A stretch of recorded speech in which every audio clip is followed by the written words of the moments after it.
Wanginya duit menantuku. Assalamualaikum warahmatullahi wabarakatuh. Apa kabar bunda? Semoga Allah selalu memberikan kebahagiaan. Sebagai menantu seharusnya dia berbakti, terutama terhadapku, karena dia sudah menikah dengan anakku. Jadi, tak salah bukan? Kalau aku meminta uangnya. Dengan semangat, aku menunggu menantuku pulang. Karena tadi barusan aku sudah melihat kalender hari ini. Ini tanggal 22. Itu artinya dia gajian dari tempat kerjanya. Lama sekali sih tidak sampai-sampai. Gumamku, karena sudah bosan menunggu. Ada apa sih bu? Mondar-mandir gak jelas. Tanya Bambang putra bungsuku. Ini, ibu lagi nunggu mbakmu. Lama sekali gak sampai-sampai. Jawabku. Lah, ya emang belum sampai lah bu. Ini kan baru jam 3. Mbak Mary kan pulangnya jam 4 bu. Ibu mau mondar-mandir sampai 1 jam. Tanya Bambang. Ah masa iya baru jam 3? Aku pun melongok ke dalam rumah. Kulihat benda bulat itu yang sudah tertempel di dinding entah berapa tahun yang lalu. Wah iya masih jam 3. Aduh, saking semangatnya ibu menunggu mbakmu pulang. Sampai gak sadar lihat jam. Itulah ibu kebiasaan. Kalau Mbak Mary gajian menjadi orang yang paling semangat. Timpal Bambang. Biarlah, toh kamu juga menikmati bukan? Kataku. Bambang hanya meringis. Kemudian berpamitan untuk pergi. Katanya mau ke warung kopi. Padahal di rumah ada kopi. Tapi entah mengapa, kedua putraku senang sekali ngopi di luar. Kalau di rumah sebenarnya lebih hemat. Tapi ya sudahlah. Yang cari uang menantuku ini. Terserah mereka mau ngopi di mana juga. Karena masih lama, aku memilih tidur dulu. Ya lumayan lah untuk menghilangkan rasa kantuk ini. Sebenarnya tadi siang sudah tidur. Tapi gak masalah lah, tidur lagi sebentar. Aku segera masuk kamar. Kurebahkan tubuh, kemudian terpejam. Aku terbangun entah pukul berapa. Terdengar ada suara Mary di luar. Wah, dia sudah pulang. Aku bergegas membuka kamarku. Ku cari keberadaan menantuku itu di mana. Oh, ternyata dia di meja makan. Dia sedang makan kue yang tadi pagi dia beli di luar. Mary, kamu baru pulang?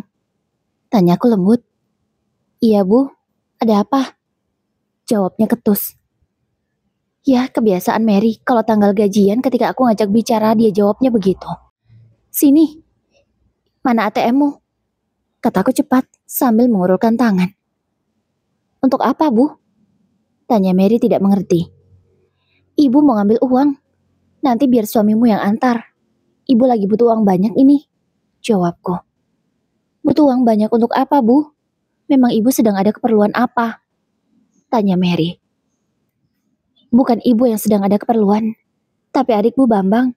Dia pingin dibelikan motor baru. Makanya ibu butuh uang banyak untuk DP-nya. Besok kamu ya bayar cicilannya, kataku. Mary terkejut, bahkan matanya sampai melotot. Kenapa? Biasa saja kali. Itu memang sudah jadi tanggung jawab kamu, menyenangkan keluarga ini. Ucapku tidak suka dengan tindakannya. Apa tidak salah, Bu? Seharusnya yang bertanggung jawab terhadap keluarga ini adalah suamiku, anakmu. Bukannya aku. Aku hanya menantu di sini. Aku tidak berkewajiban menafkahi kalian. Enak saja. Jawaban menantuku membuatku terpancing emosi. Hei, kamu itu sudah menjadi bagian dari keluarga ini. Berarti kamu juga bertanggung jawab terhadap kami. Enak saja bicara, kataku emosi. Bu, ibu ini punya pemikiran seperti itu dari mana sih? Mana ada seorang menantu perempuan harus susah payah atau bertanggung jawab terhadap keluarga suaminya? Tidak ada bu sejarahnya. Tidak ada juga ajaran dimanapun. Jawabnya lagi. Kalau sama ibu, ada yang seperti itu. Ibu ini lebih tua daripada kamu. Ibu lebih tahu banyak hal, jadi kamu nurut saja. Kenapa sekarang kamu jadi pembangkang? Biasanya juga kamu senang-senang saja memberikan ATM-mu kepada kami. Gimana sih? Aku semakin kesal. Bukannya segera memberi ATM-nya, dia malah mengajakku berdebat. Enggak, Bu. Sampai kapanpun aku tidak akan memberikan ATM-ku. Aku saja sudah kehabisan uang untuk memenuhi kebutuhan kalian. Kalau bukan aku yang beli beras untuk kalian, kalian mana bisa makan? Anakmu saja pengangguran. Aku yang menanggung semua kehidupan kalian di sini. Jadi sekarang jangan banyak tingkah. Malah minta dibelikan motor segala. Dan aku disuruh bayar cicilannya. Aku gak mau. Mary berkata dengan sangat tegas. Aku agak terkejut sih. Kenapa menantuku itu jadi pembangkang? Biasanya dia juga nurut. Berapapun yang aku minta selalu dia kasih. Kamu ini ya, kurang ajar sekali. Sudah, ibu tidak mau berdebat. Mana ATM-mu? Ibu mau berangkat sekarang. Kalau tidak, nanti Bambang marah sama ibu. Kataku. Aku gak peduli, Bu. Mau Bambang marah, mau dia jungkir balik, mau dia terjun ke sungai, aku tak peduli. Mary semakin kurang ajar. Dia sama sekali tidak menghargaiku sebagai mertuanya. Mary. Karena tak sabar, aku berusaha merebut tasnya. Pasti ATM itu ada di dalamnya. Tapi, bukannya berhasil.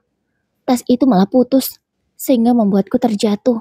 Hampir saja kepalaku terhantuk ke dinding. Sementara Mary, dia masih bisa berpegangan dengan meja makan, jadi dia tidak terjatuh. Aduh, kataku mengadu, karena bokongku terasa sangat sakit. Aduh, kamu ini gimana sih Mary? Teriakku. Ibu yang salah, kenapa ibu memaksaku?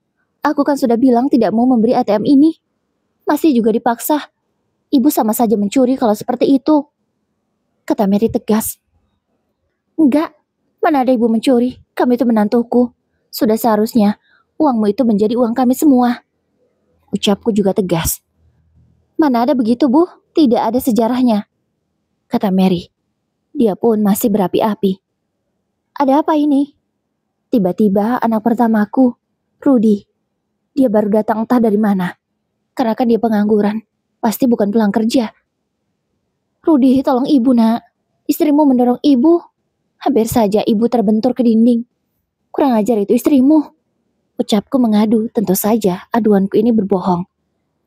Mary, kamu apa-apaan sih? Kenapa mendorong ibu? Ibu itu sudah tua.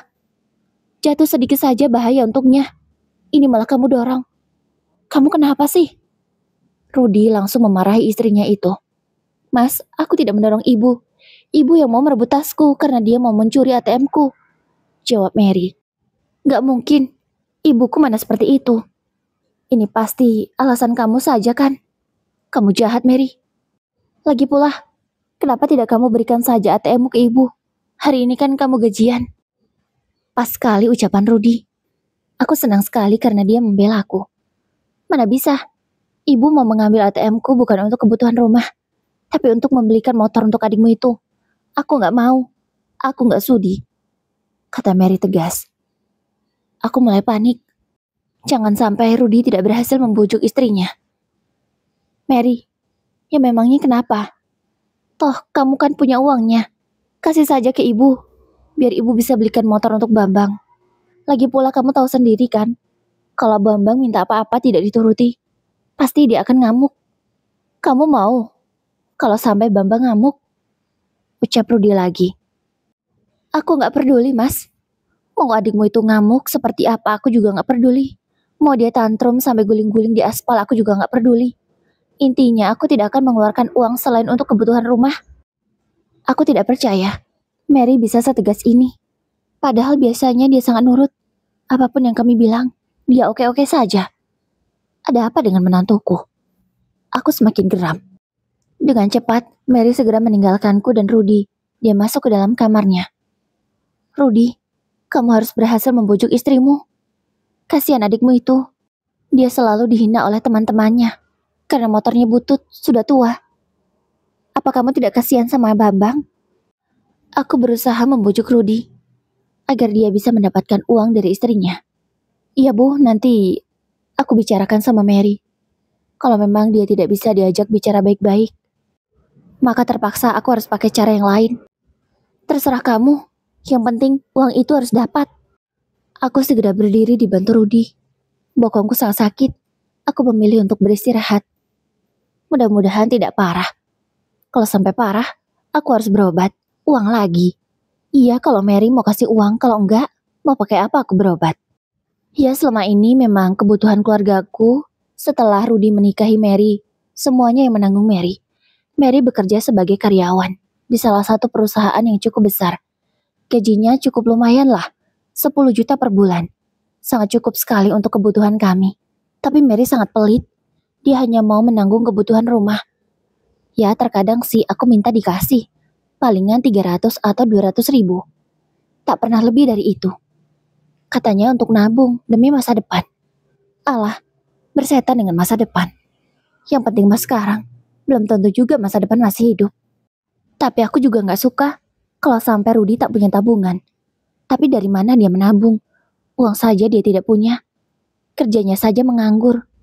Sehari-hari hanya makan, tidur, nongkrong, ngabisin duit untuk ngudut. Dan semua itu yang menanggung adalah Mary, menantuku. Aku merasa beruntung Rudy menikah dengan Mary yang berpenghasilan cukup besar. Tapi percuma bergaji besar kalau dia tidak mau membantu menyenangkan keluarga ini. Sudah seharusnya tanggungan dia untuk membelikan motor Bambang. Lah ini malah pelitnya gak ketulungan. Gimana caranya agar aku bisa mendapatkan uang Mary ya? Aku berpikir keras, tapi mau sekeras apapun aku berpikir tidak tahu caranya. Akhirnya aku tertidur lagi. Aku terbangun setelah mendengar azan maghrib. Astaga, kenapa sudah maghrib saja? Cepat sekali waktu ini. Aku masih ngantuk. Aku mengoceh seorang diri. Aku kesal karena waktu menurutku begitu cepat. Ku kecek mataku. Segera aku ke kamar mandi untuk mandi sore. Ya, tadi aku tidak sempat mandi. Sholat pun tidak. Gak sempat aku. Buru-buru aku mandi, setelahnya berganti pakaian. Kutunaikan sholat maghrib. Entah mengapa, aku sulit sekali untuk khusyuk. Tapi jadilah daripada tidak sholat. Selesai sholat maghrib, aku duduk di ruang tamu sambil nonton TV. Kalau Mary, dia sedang masak di dapur untuk makan malam. Sekira pukul 7, aku ke dapur untuk memeriksa apakah dia sudah selesai masak atau belum. Ya, sudah seharusnya sebagai menantu, dia yang mengerjakan semua pekerjaan rumah, bukan aku lagi. Aku sudah tua, ingin berleha-leha dan istirahat. Sudah matang, Mary? Tanyaku. Mary tidak menjawab, dia hanya diam saja, sambil meletakkan lauk-lauk ke atas meja makan. Tapi, dia meletakkannya tidak pelan-pelan, melainkan sedikit dibanting, sehingga menimbulkan dentingan piring dan juga meja kaca ini. Mary, yang sopan kenapa sih? Bentakku. Tapi wanita itu hanya diam saja. Aku semakin murka. Tapi perutku terlanjur lapar. Hingga tak aku lanjutkan perdebatan ini. Beberapa menit, kedua putraku sudah menyusul juga. Mereka sudah siap untuk makan malam. Gimana, Mbak? Sudah ada kan uangnya? Bambang yang memulai obrolan. Uang apa? Jawab Mary ketus. Uang untuk DP motorku, Mbak.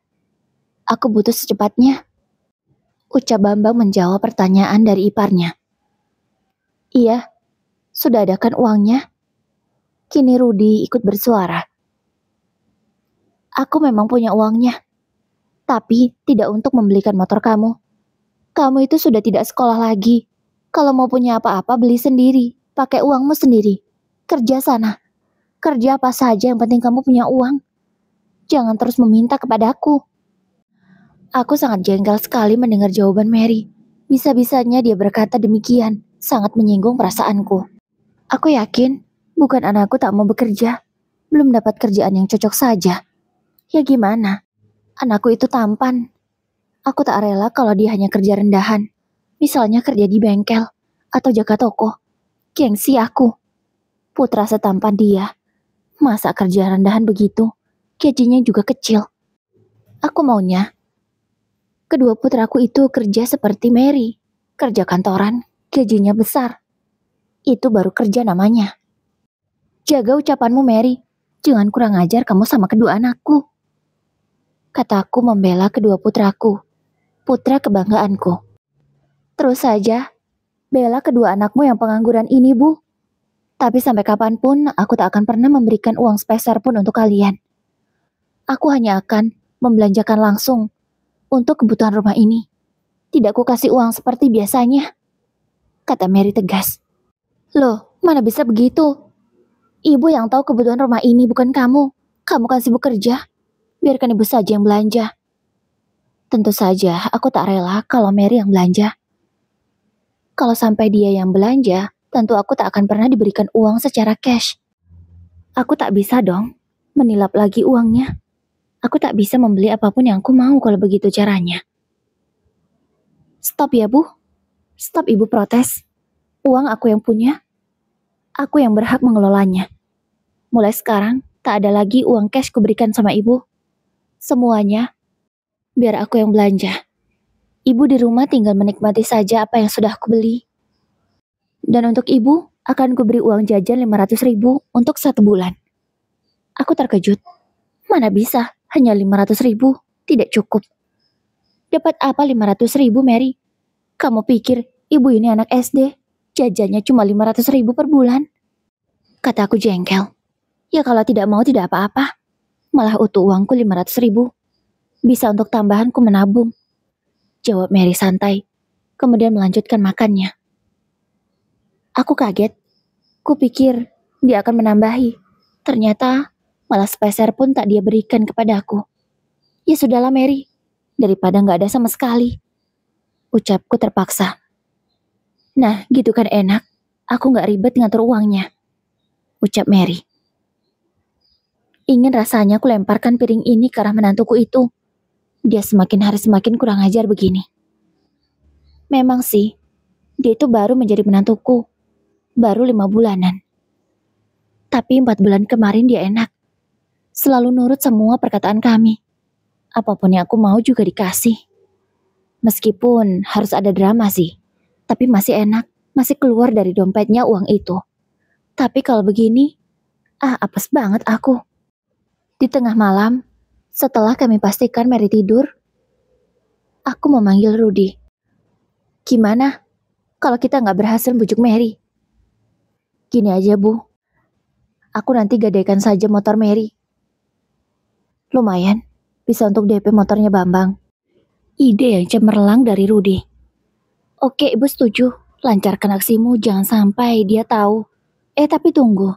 Nanti yang bayar cicilan setiap bulannya siapa? Ya siapa lagi kalau bukan Mary, Bu?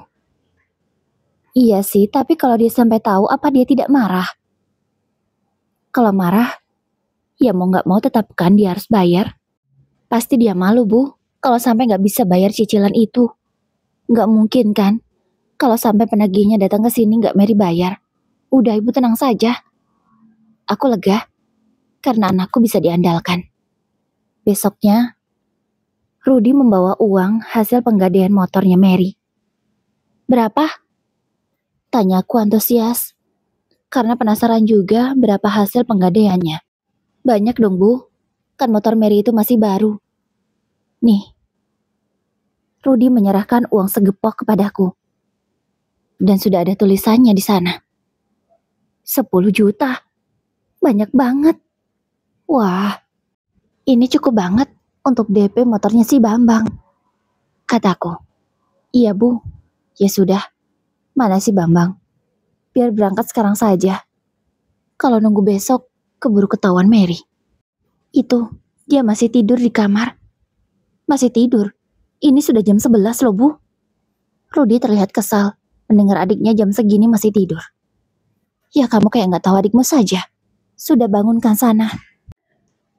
Mereka berdua pun berangkat ke dealer. Supaya motor impian Bambang bisa segera sampai di rumah. Sekitar pukul 3 sore, kedua anakku itu sudah kembali. Gimana? Kamu jadi ambil motor seperti apa? Tanyaku penasaran. Motor besar dong Bu. Ibu ingat gak? Film yang dulu aku tonton waktu aku masih kecil. Film Boy. Aku mengingat-ingat apa yang diceritakan oleh Bambang. Oh, film anak jalanan itu. Berarti kamu beli motor yang seperti itu? Yang gede itu yang warna merah? Tanyaku ikut senang. Iya Bu, jawab Bambang. Wah, pasti anak ibu semakin tampan pakai motor segede itu. Makin keren kamu nak. Aku bangga sekali. Karena akhirnya Bambang bisa membeli motor impiannya. Ya dari dulu memang dia pingin sekali punya motor seperti itu. Dan akhirnya sekarang kesampaian juga. Tak lama setelah mereka sampai, motor yang dibeli oleh Bambang juga sampai. Nah, itu Bu motorku. Ucap Bambang menunjuk mobil yang mengantar motor impiannya. Wah, bagus banget nak. kataku. Aku sangat senang melihat putraku senang. Motor baru itu diturunkan. Para tetangga yang melihat kedatangan motor baru ikut berkumpul. Wah, Bambang beli motor baru. Emang sudah kerja kamu, Bambang? Tanya salah seorang tetanggaku. Aku tersinggung dengan pertanyaannya. Kenapa harus nanya seperti itu? Ya jelas belum kerja lah, Bu. Pasti yang bayar cicilannya itu si iparnya. Kan cuma Mary yang kerja di rumah itu. Kedua laki-laki tidak berguna itu nganggur. Timpal salah seorang tetanggaku yang lainnya. Aku malu sekali. Bisa-bisanya mereka bicara seperti itu di depan orang asing. Orang asing yang kumaksud adalah orang yang mengantarkan motornya Bambang.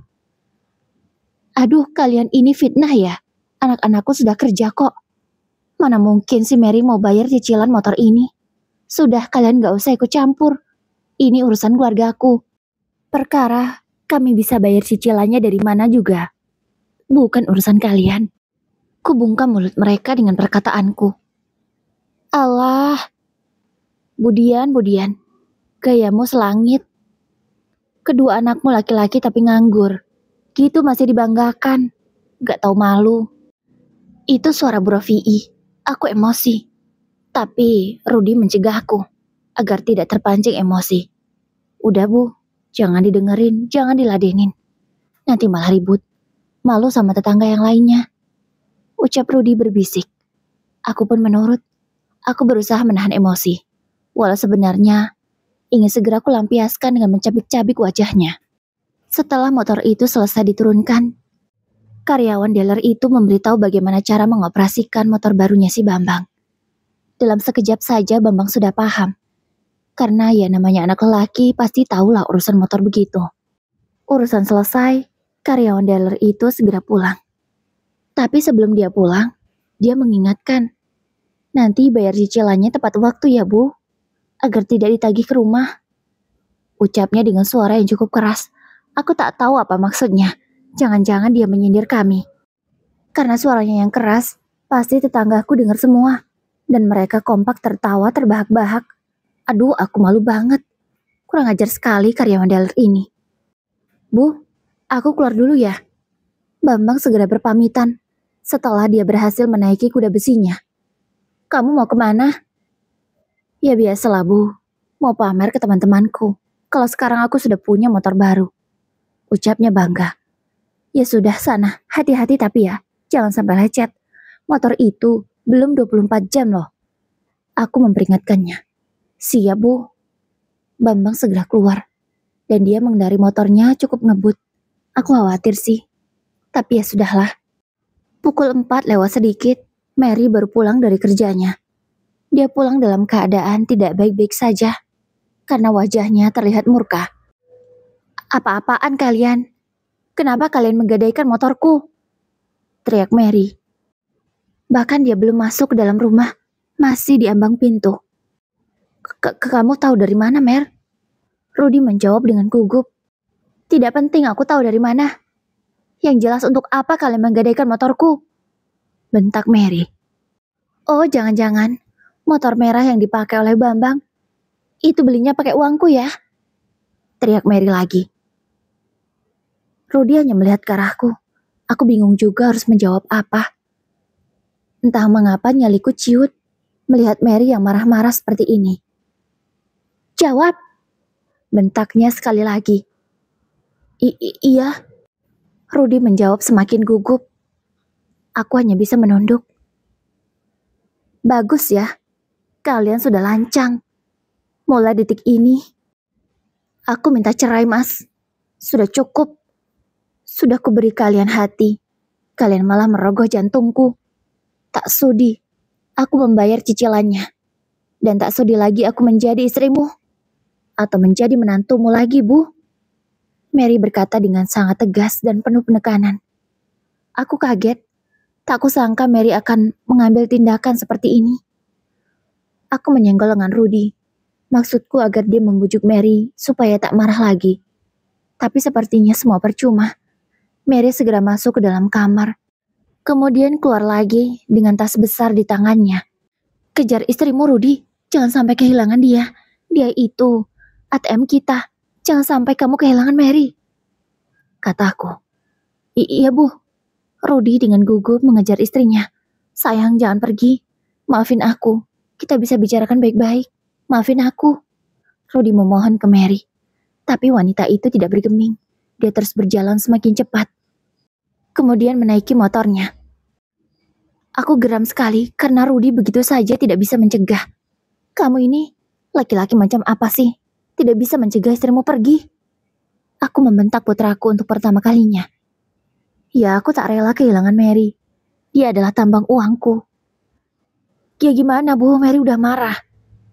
Dia benar-benar meminta cerai. Aduh, gimana kita? Kalian saja gak kerja. Kita mau makan apa? Mary saja belum belanja untuk bulan ini. Beras juga sudah habis tuh kayaknya. Mana motor baru diambil. Terus, gimana nanti kalau Mary gak mau bayar cicilannya? Belum lagi cicilan motor Mary yang kamu gadaikan. Aduh, gimana ini? Kepalaku langsung berdenyut. Sakit sekali memikirkan semuanya. Ya gimana Bu? Ini juga semua kan saran ibu. Mana ada ibu menyarankan kamu menggadaikan motor Mary? Itu kan pikiranmu sendiri. Ucapku tak mau disalahkan karena memang aku tak menyarankan. Ya meskipun aku menyetujuinya waktu itu. Halah Bu, entahlah. Aku pusing. Rudy masuk ke dalam rumah. Ya, dia pasti akan langsung masuk ke kamar. Dan tak apa yang dia perbuat di dalamnya. Kalau motor gak bisa dibayar, mungkin akan diambil lagi motornya. Dan aku gak akan punya sangkutan lagi. Tapi, kalau motor Mary yang digadaikan, aduh gimana ya? Bingung banget aku. Mary benar-benar menceraikan Rudy. Dia sudah mengajukan gugatan ke pengadilan. Dan surat panggilan sidang pertama sudah diterima oleh Rudy. Bu, Mary benar-benar menceraikanku.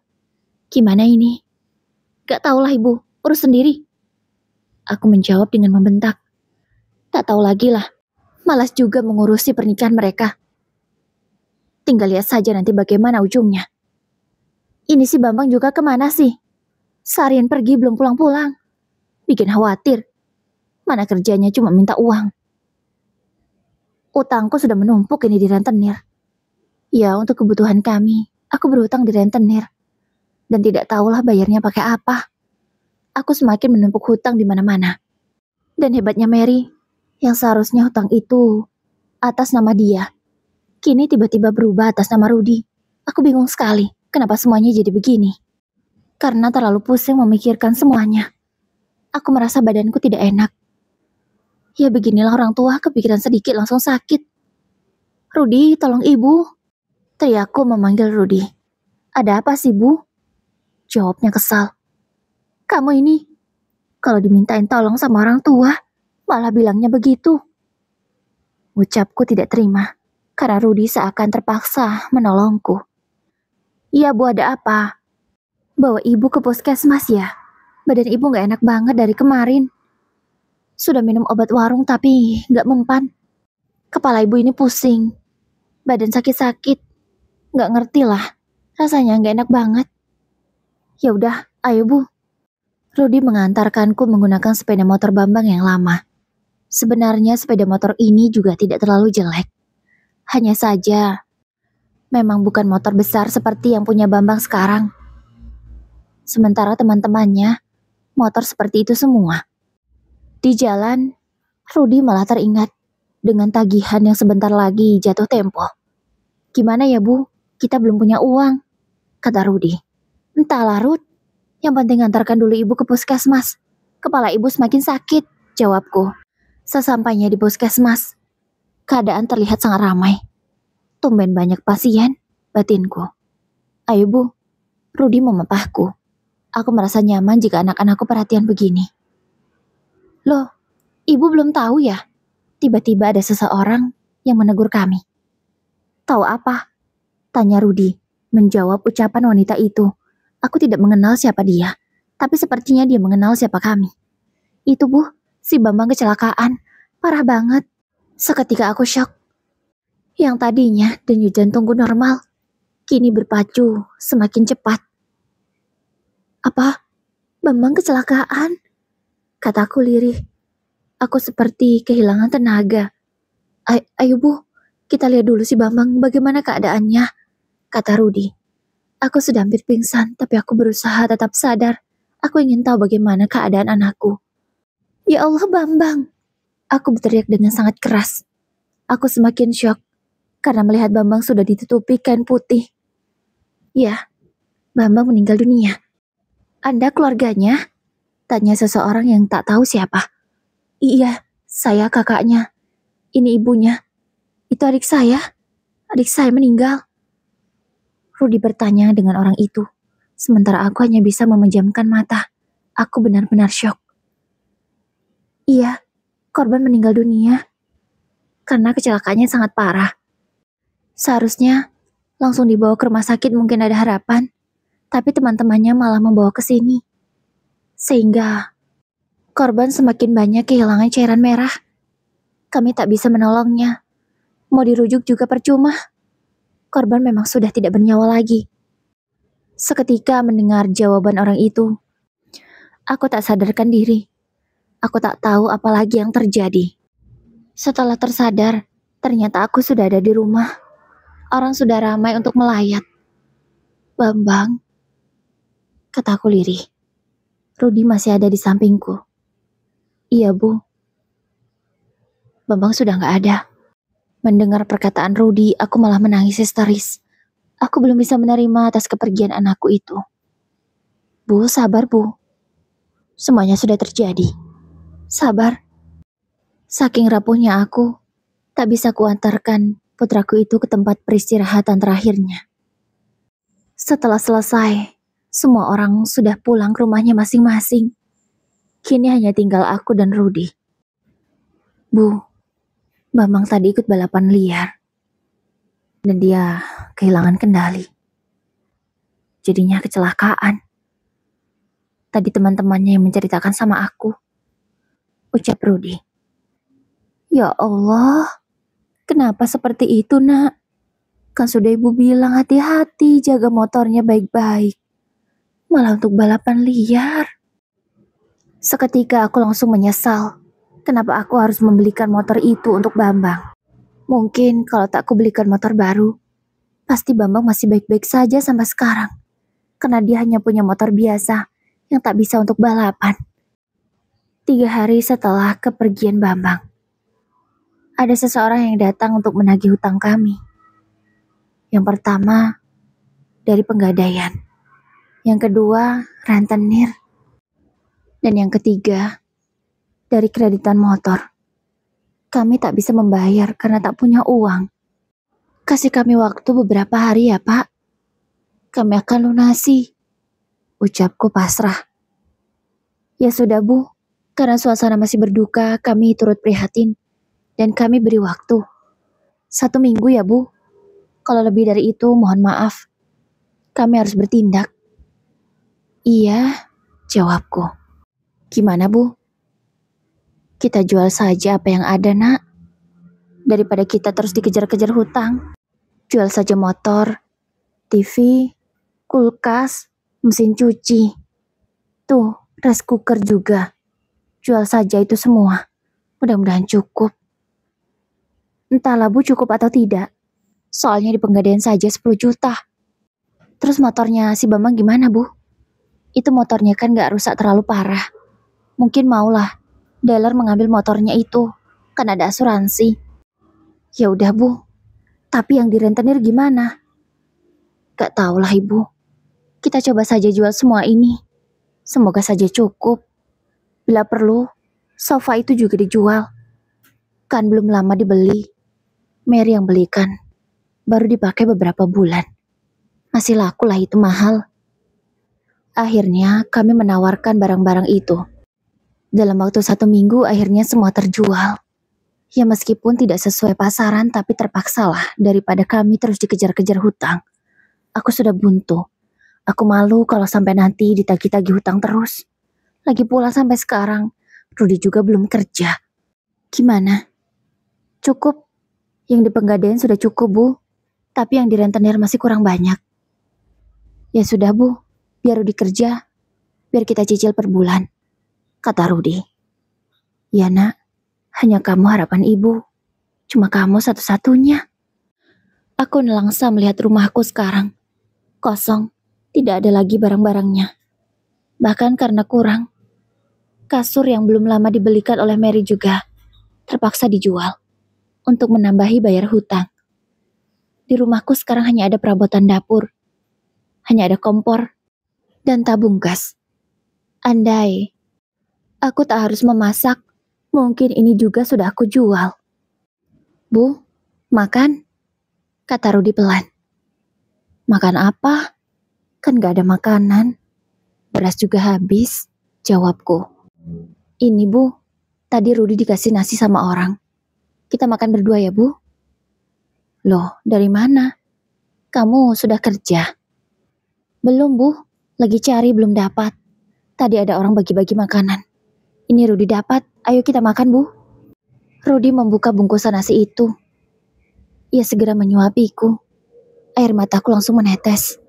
Aku teringat dengan semua dosa-dosaku selama ini, terutama terhadap menantuku. Ini pasti karma untukku karena aku sudah keterlaluan. Ruth, kamu minta maaf sama Mary ya. Kita belum minta maaf sama dia. Mungkin dengan kita minta maaf, hidup kita bisa lebih tenang.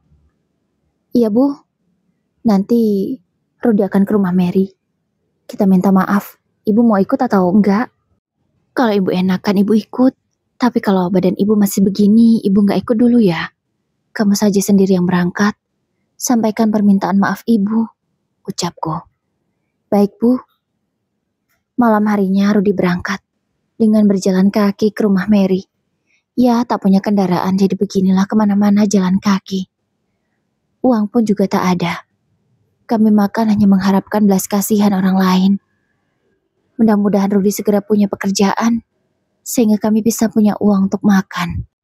Sekitar pukul 11 malam Rudy baru kembali. Gimana Ruth, kamu ketemu Mary? Tanya aku. Ketemu Bu, Mary sudah maafkan kita. Dan dia juga kasih uang ke aku. Ini. Rudy memperlihatkan uang pemberian Mary.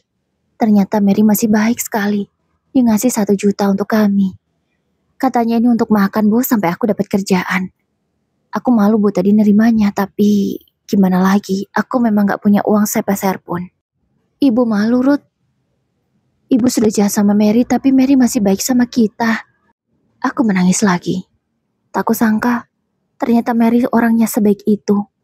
Andai tak kusia-siakan dia, pasti hidup anakku sudah bahagia. Oh iya, Mary sehat kan? Tanyaku. Iya Bu, Mary sehat. Dia semakin cantik. Padahal baru 1 bulan kita cerai. Berarti selama ini, Mary itu tertekan Bu. Aku menyesal. Rudy juga menangis. Dia pasti sangat menyesal sama sepertiku. Beginilah nasibku sekarang. Hidup dalam keterbatasan. Anakku belum juga dapat kerjaan. Rumah sudah kosong karena isinya sudah terjual 1 demi 1. Tapi alhamdulillah, akhirnya Rudy punya kerjaan meskipun hanya jaga toko. Dia dapat gaji 2 juta per bulan. 1 juta untuk bayar cicilan rentenir selama setahun. Dan sisanya untuk kami makan berdua. Mudah-mudahan cukup. Ya walaupun kami hanya bisa makan sekali atau 2 kali dalam sehari. Maafin Ibu ya Ruth. Gara-gara Ibu semuanya jadi begini. Sudah Bu, semua masa lalu biarlah menjadi masa lalu. Kita jadikan saja pelajaran supaya kedepannya kita tidak seperti itu lagi. Jawab Rudy sambil tersenyum. Kupeluk putraku. Aku menangis di pelukannya. Tak kuat rasanya. Gara-gara aku semuanya jadi begini. Aku benar-benar menyesal.